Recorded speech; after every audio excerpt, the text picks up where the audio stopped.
Romance of the Three Kingdoms, Chapter 101. Kongming gets recalled to Chengdu. The emperor's message is deliberately unclear. Right. Vague. And Kongming smells a rat immediately. He knows it's politics, probably corruption. And he finds out pretty quick it's this Guwen spreading lies. And Guwen, he's already bolted, fled to Wei. Which is, treason. High treason. It directly threatens the whole campaign. Kongming can't fight Wei if his own court is stabbing him in the back. So his reaction, it wasn't subtle. No, not at all. Swift. Brutal, even. He executes the officials involved in spreading the rumors. And then he turns on his own guys. Jiang Wan, Fei Yi, people high up. Yeah, he really tears into them. Publicly criticizes them for letting this happen, for not being vigilant. Why so harsh on them? Weren't they loyal? Oh, sure. But Kongming needed absolute certainty. He couldn't afford any weakness at home. It wasn't just punishment. It was setting a standard. Loyalty, diligence, non-negotiable. He basically had to cauterize the wound, secure his base before looking outwards again. Exactly. Cut out the rot to save the whole operation. Okay, so internal house cleaned. Now, looking ahead, there's this new strategy for the long haul against the Central Plains, Yang Yi's idea. Right. And it's pretty clever, actually. Yeah. Because just constant fighting. It grinds armies down, morale drops, people get exhausted. Not sustainable. So what's the plan? They have this big army, 200,000 men. So they split it. 2 groups, 100,000 each. Okay. And they rotate. Every 3 months or 100 days, basically, one group fights, the other rests or trains in reserve. Then they swap. Ah, so you always have fresh troops at the front. Precisely. The source uses this phrase, wit dua. It means the army's strength is never lacking, never exhausted. It's smart resource management, thinking years ahead. Right. Planning for a long, long war. Makes sense. It institutionalizes readiness. Every soldier is relatively fresh, ready to go. It's the long view. Okay, so strategy sorted, internal politics, less sorted, but managed for now. Kongming marches out again. But there's a problem, a big one. Yeah, the supplies. Yeah. Even with the rotation plan, the immediate issue is grain. Lian, the guy in charge of transport, he failed. Again. Seriously, so the army's basically running on empty. Pretty much. The supplies are delayed. They're desperate. This forces Kongming's hand. Forget the big offensive plan for a minute. They need food now. They have to get resources. And this is what Sima Yi figures out. Bingo. Sima Yi isn't just thinking about battles. He's thinking logistics, geography. He hears Kongming is advancing. And he connects the dots. Kongming's short on grain. And look, the wheat in Longsheng. It's ripe, ready to be harvested. Sima Yi immediately thinks, okay, Kongming has to go for that wheat. It's the only logical move. So Sima Yi splits his forces. Zhang, he holds Qishan, the main strategic point. But Sima Yi himself. He and Guo Huai patrol Tianshui. Why? To protect the crops. Yeah. Resource denial. Stop Kongming from getting that food. And Kongming confirms this. He gets near Lucheng. Yeah, Lucheng falls easily. And yep, the wheat is ripe, just as Sima Yi thought. But harvesting it, that's a huge operation. How many men did he need? About 30,000 soldiers. Not fighting, but cutting wheat. For days. It makes them incredibly vulnerable. Right, 30,000 guys with sickles are not exactly battle-ready. Kongming needs time. How does he buy it? This is where it gets theatrical. Brilliant, really. He needs to stop Sima Yi without a major fight. So he plays on Sima Yi's, his known weakness. His belief in the supernatural, the esoteric, which, wasn't that uncommon for educated people back then. Sima Yi respected, maybe even feared, things like divination and magic. So Kongming leans into that. Hard. Tell me about these carts. Okay, so he builds 3 sets of these identical 4-wheeled carts, designed to look weird, unsettling. Is the guys pushing them? 24 men per cart, all dressed alike. Black robes, bare feet, messy hair. Carrying swords and this specific banner, the 7-star black banner. Very ritualistic looking. Kind of like something out of a nightmare. Yeah, exactly the point. And leading the main one, Guanxing, dressed up as Tianpeng, the heavenly marshal, a deity. And Kongming. Sitting right there on the main cart, fanning himself. Carl. Like he controls these spectral forces. Okay, I can see how that would freak out the Wei soldiers. Totally. They see this, they think ghosts. Sima Yi sends troops to chase the first cart. It moves slowly, but they just can't catch it. The source mentions this cold mist, a yin wind. They chase for like 10 miles, then another 7 or so. Still can't close the distance. It feels unnatural, impossible. And Sima Yi sees this himself. He arrives, takes one look, and his mind goes straight to magic. He declares Kongming is using the Bagua Dunjia, the 8 gates escape array, some kind of Taoist sorcery. And this specific thing, The Suodi Zifa. Yeah, the shrinking land method. Basically, the magical power to make distances stretch or shrink. Sima Yi genuinely believes Kongming is using gods, the 60 spirits, to warp space itself. So chasing is pointless because Kongming can just magically keep the distance infinite. That's what Sima Yi believes. He forbids his troops from chasing. He's convinced it's real divine power. He's paralyzed by superstition. Wow, and then Kongming really twists the knife. Oh, yeah. Just as Sima Yi is processing this, bam, drums start pounding on the left. Another card appears, identical. Same spooky procession. Another Kongming. Looks like it. Then bam, another one on the right. Yeah. And then a fourth, led by Zhang Wei, Ma Dai, Wei Yan, all looking exactly the same. 4 Kongmings, appearing out of nowhere. Sima Yi completely loses it. His brain just can't compute. This has to be divine troops, magic soldiers. Chaos erupts in the Wei ranks. And Sima Yi's reaction. He orders a full retreat, pulls back to Shengyi, slams the gate shut, and basically hides. For 3 whole days, the great Sima Yi totally outmaneuvered by stage magic. Incredible. But while Sima Yi is contemplating the divine, Kongming's men are working. Those 30,000 soldiers. They spend those 3 days cutting, gathering, hauling every last stalk of wheat back to Luocheng. So the deception worked perfectly. Bought the time, got the grain. Mission accomplished. Complete success. The psychological trick directly solved the logistical nightmare. Material gain through mind games. But eventually, Sima Yi has to peek outside, right? Yeah. After 3 days, he sends out scouts. They capture a shoe soldier. And the whole story comes out. The big reveal. Exactly. It wasn't gods or magic, just clever staging. The later cards only had like 1,000 troops guarding each one, plus maybe 500 guys banging drums to make it sound huge. How did Sima Yi take that?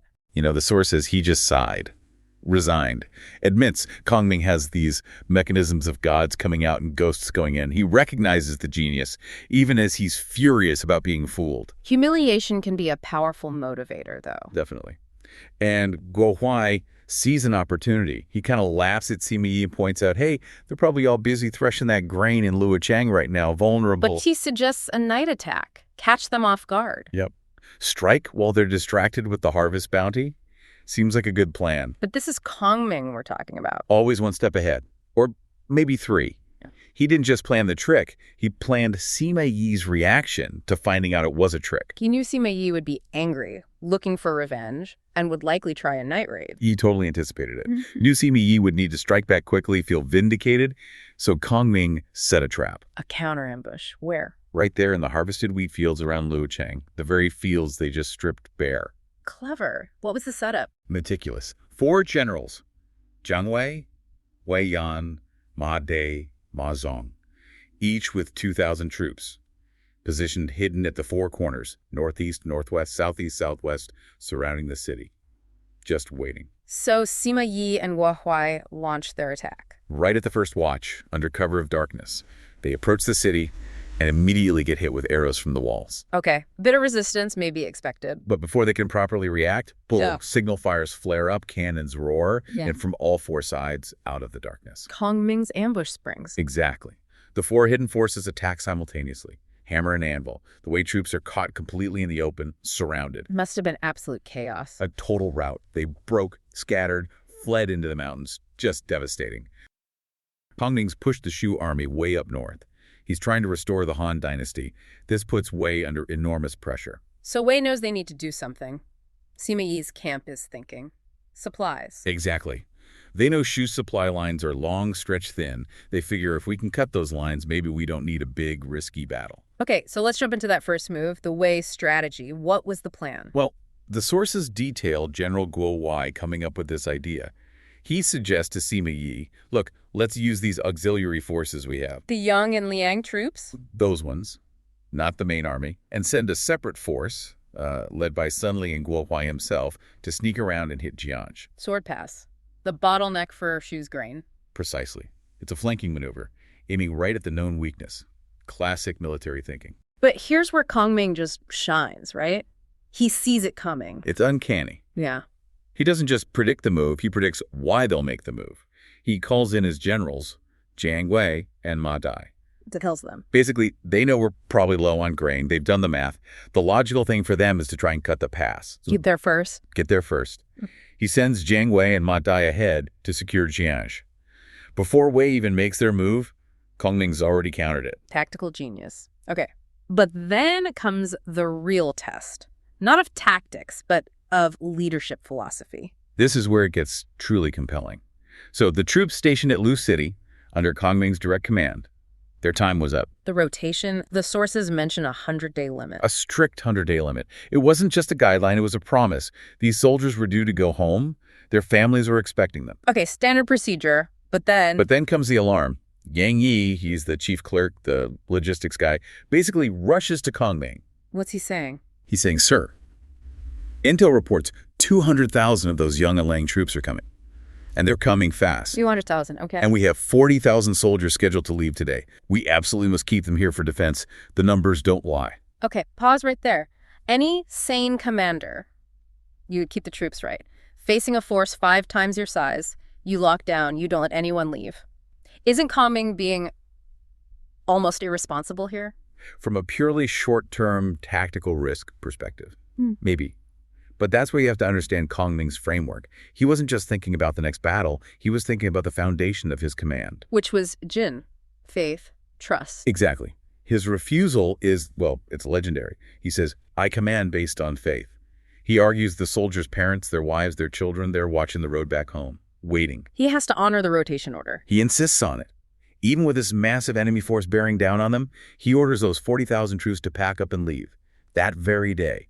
Principle over immediate safety. It's astonishing. What was the reaction from the soldiers? It's the payoff. The sources say the troops were just floored. They were so moved by this act. Their leader put his promise to them, to their families, above his own army's immediate survival. So they didn't leave. They refused to leave. They volunteered en masse to stay and fight. The texts say, each willing to sacrifice one life to repay him. Wow. So suddenly you don't have 40,000 soldiers counting the days. You have 40,000 highly motivated, inspired warriors. Absolutely. They've just seen ultimate integrity in action. And they're rested, remember. They were mentally ready to go home. Now they're ready to fight, but fresh. And Kongming turns this incredible morale surge into a weapon. He pits these rested, fired-up troops against the young and Liang forces who had been marched hard and fast, expecting an easy time cutting supply lines. The classic resting versus weary tactic. But amplified massively by this unparalleled morale. The result? Total rout. A slaughter. The sources are graphic. The young and Liang troops were completely overwhelmed, defeated, it says, and blood flowed like rivers. A victory won not by numbers or even just tactics, but by trust, by Shin. It's a powerful demonstration. But that high point, that incredible moment of leadership success, is immediately undercut by something rotten back home, isn't it? That's the tragic turn. The entire campaign, which seemed poised for maybe a breakthrough after this victory, it just collapses. And not because of Sima Yi. So what triggers the collapse? It's triggered by a message. Kongming gets an urgent dispatch from Li Yan. Li Yan. But he was back in Yong'an, right? Handling logistics, chief supply officer, basically. That's him. The message claims that the state of Wu, Shu's supposed ally to the south, had suddenly switched sides, allied with Wei, and was about to invade Shu. An attack from the rear, while Kongming's deep in enemy territory. Exactly. Kongming sees this as an existential threat, fighting on 2 fronts. Impossible. He orders an immediate full-scale retreat. Pull everyone back from Kishan back to Shu territory, now. And Sima Yi sees this sudden pullback, sees the Shu army retreating in a hurry. He does. And his generals, like Wei Ping, are urging him, go, pursue them, they're running. But Sima Yi hesitates. He holds back. He says, and this is telling, Kongming's tricks are many, do not move lightly. He fears an ambush. He remembers past encounters. His caution, ironically, saves his army. But why did Kongming retreat? Let's unpack that. It wasn't Wu, was it? Not at all. The Wu invasion story was completely fabricated. Fabricated by Li Yan. Why? Okay, this is the core of the internal failure. Li Yan, the man whose entire job was making sure the army had supplies, he had failed, utterly. The grain ran out. Or was about to. The military grain was insufficient. He couldn't sustain the campaign. Right. And he knew that when Kongming found out, the punishment for jeopardizing a national effort like this would be severe. Execution, maybe? So to save his own skin. He invents the Wu invasion, creates a crisis that forces Kongming to retreat before the supply failure becomes obvious. And then he doubled down on the lie. Even worse. When questioned later by the emperor, the later ruler, Huzu, Li Yan claimed the supplies were ready and sufficient, and that Kongming retreated for no good reason, trying to blame Kongming. That's staggering betrayal. One man's failure and his attempt to cover it up derailed the entire strategic objective of the nation. Kongming was furious when the truth came out after an investigation. He said Lian had ruined a great national affair. That window of opportunity against Wei slammed shut because of this internal deception. What happened to Lian? Well, Kongming initially wanted him executed, understandably. The sources say he was talked down, reminded that the previous emperor had trusted Lian. So a compromise. A compromise. Lian was stripped of all rank, exiled as a commoner to a place called Zitong. His life was spared. But Kongming didn't completely cut ties. No, and this shows some political calculation. He kept Lian's son, Li Feng, on staff as the chief clerk, maybe trying to retain some stability or keep an eye on things. A brutal lesson, though. You can outsmart your external enemy, but one bad actor in a key internal position Can bring the whole thing crashing down, especially when it involves something as fundamental as the supply chain. Trust was betrayed at the highest level of logistics. So, Kongming has to retreat. The campaign's objective is lost for now. But he's not going to just let Wei think they chased him off easily, is he? No way. He needs to secure his retreat, punish any pursuit.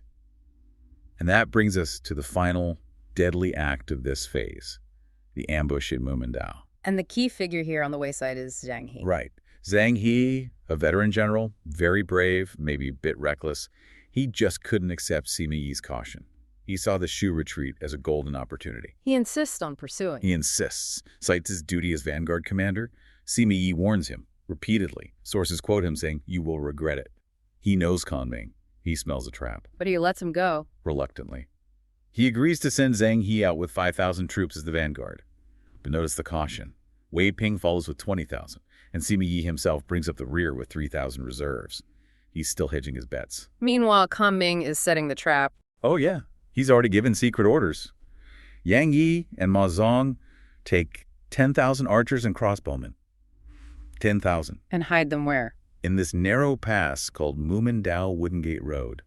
Steep sides, perfect for an ambush. Yeah. They wait for the signal. And he uses deception, too, in the city they just left. Right. Leaves, flags flying, burns damp straw to make smoke, makes it look like they're still organizing a defense, maybe pulling back slowly, buys time, adds to the confusion. So Zhang, he charges forward. How does Kongming lure him into the pass? He uses Wei Yan and Guancheng. They engage Zhang, he's vanguard, fight skirmishes, and then deliberately, repeatedly fake defeat. Drawing him deeper. Drawing him deeper and deeper, over about 10 miles or 30 light, as the text says, further into the mountains, away from Sima Yi's support. And there's that psychological trick, too. Yes, crucial detail. As they retreat, Wei Yan's troops deliberately drop gear, weapons, clothes, bits of supplies. To make the Wei soldiers stop and loot, slow them down, break their formation. Exactly, play on their greed and impatience. Get Zhang. He's strung out, chasing furiously. Until he follows Wei Yan right into Mumindao. Right into the kill zone. Narrow valley, steep cliffs on both sides. Zhang, he plunges in, focused only on catching Wei Yan. And then the signal. A cannon shot echoes through the pass. Suddenly fire erupts. Huge logs and boulders roll down, blocking the pass ahead of Zhang He, and behind him, he's trapped. Completely sealed in. And then, the crossbows. 10,000 of them firing volley after volley from the cliffs on both sides into the packed ranks of trapped soldiers. Devastating. Zhang He. Zhang Yi is killed right there. Shot down with, the sources say, over 100 of his officers. Annihilation. The rest of the Wei troops. They break, retreat in horror. And the sources add this chilling detail. They see Kongming standing high on the mountain overlook, watching it all. And he has a final taunt for Sima Yi. He does. He reportedly sends a message or shouts down, "Today I was hunting for a horse but accidentally shot a deer. Basically, I wasn't even aiming for your best general, but I got him anyway." Ouch. Sima Yi must have been devastated. He mourned Zhang. He deeply, blaming himself for letting him go against his warnings. It was a tactical masterstroke by Kongming, ensuring his retreat was safe, even though the larger campaign failed. So let's pull this together for the listener. What's the big takeaway here? It's that incredible contrast, isn't it? You have Kongming achieving this stunning victory through trust, through prioritizing his word, the Shinatlu city. Morale wins the day. But that victory, that potential momentum is completely wiped out. Not by the enemy general, but by internal rot, by Lian's lie about the grain. Yeah, it shows that brilliant external strategy and even inspired leadership can be totally undone if your internal systems, your logistics, your political integrity if that's compromised by self-interest. You can't win a war if your own supply chief is actively deceiving you. Precisely. Moral capital is powerful, but it couldn't overcome a fundamental hidden failure in the material supply chain, coupled with that deliberate deception. So what happens next? Kongming goes back. He retreats to Hanzong, and the sources say he spends the next 3 years there, methodically, rebuilding, restocking, retraining the army, preparing for the next push, until the 12th year of Jiangxing, as the era name goes. 3 years of rebuilding, and then he returns to the capital, to the emperor, ready to go again. Oh, more than ready. The sources describe him returning full of determination. He goes before the later ruler, Huzu, and makes this incredibly solemn vow. What does he say? He swears he will not rest. He will pour everything into completing his life's mission, restoring the Han dynasty. He declares, essentially, I swear I will not see your majesty again until this task is done. Total commitment, life or death dedication. He's putting everything on the line. Again, drawing on that principle, that trust he still believes in. You'd think after that declaration, everyone would just stand back and let him go. He's ready. He's focused. But just as he finishes this ultimate oath, the sources say an official named Cao Zhu steps forward. and objects. Objects. Yeah. Objects to Kongming going back to war. Ah, what argument indeed could possibly stand against that level of drive and commitment, especially given everything we've just seen about strategy, trust, and failure? That's the cliffhanger the sources leave us on.